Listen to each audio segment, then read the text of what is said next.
Imagine a back injury that felt like a paper cut, but the medication prescribed to fix it ended up leaving you shaking, emaciated, and trapped in a dark room for a year. That's the reality for John Avery, and it could be yours too. I'm reading a Wall Street Journal article from December 24th that created a firestorm of debate in the comments section. It's about gabapentin, the seventh most prescribed drug in America. Yes, the article plays on emotions, and it's not data-driven, but it points out real stories of patients who have suffered intense consequences from using that medication. In my 43 years in healthcare, I've seen drugs come and go. Remember Vioxx or Fen-Phen? I used to tell my pregnant patients that a short-term narcotic was the safest route for pain.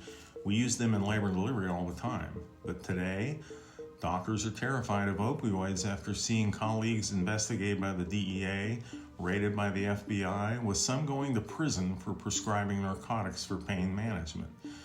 So they've pivoted to gabapentin, calling it the safe, non-addictive alternative.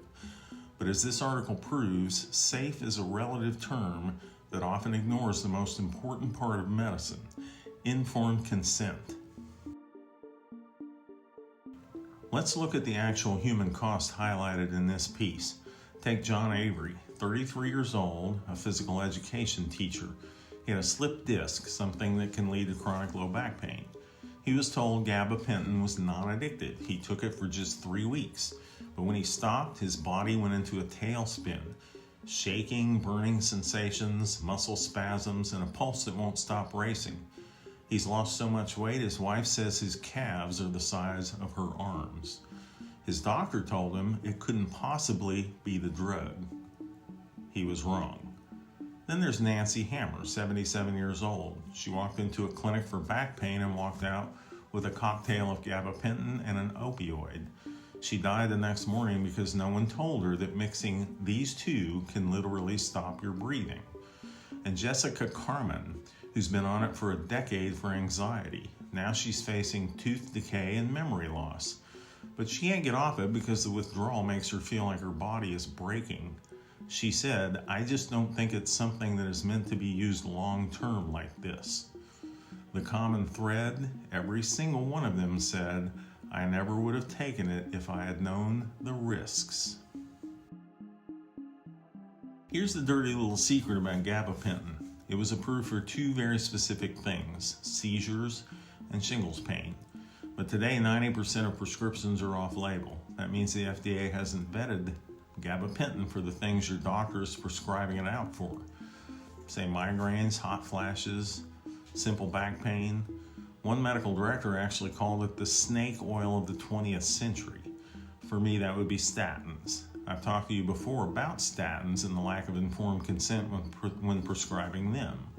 It's happening again with gabapentin. Most of the side effects these people are suffering from are actually listed right there in the product insert. But let's be real. When was the last time you sat down and read that tiny 10-point font pamphlet that comes with your prescription? Probably never. And as doctors, we are so squeezed for time that informed consent is turned into a 30-second, "oh, you might feel a little sleepy" talk. Drug inserts are written like legal contracts designed to protect the company, not you.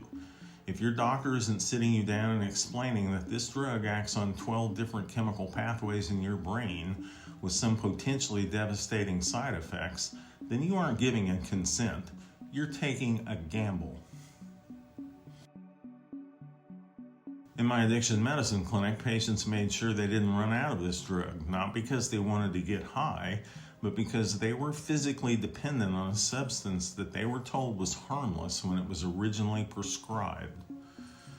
This article is going to lead to a series of videos revolving around gabapentin use. We're going to talk about why this drug is particularly risky as we age, the silent side effects like anorgasmia that doctors don't ask about, and most importantly, functional alternatives like vitamin B12 that might actually fix the nerve instead of just numbing it. If you or a loved one is taking gabapentin, I want to hear from you. Did your doctor tell you that you might have to taper to get off this medication? Did they mention the breathing risks? Drop a comment below. Let's start the conversation that should have happened in the exam room. Like and share this video to get the word out about gabapentin.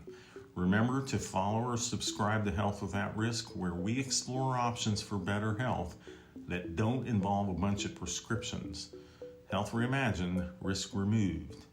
Thanks for watching. Bye.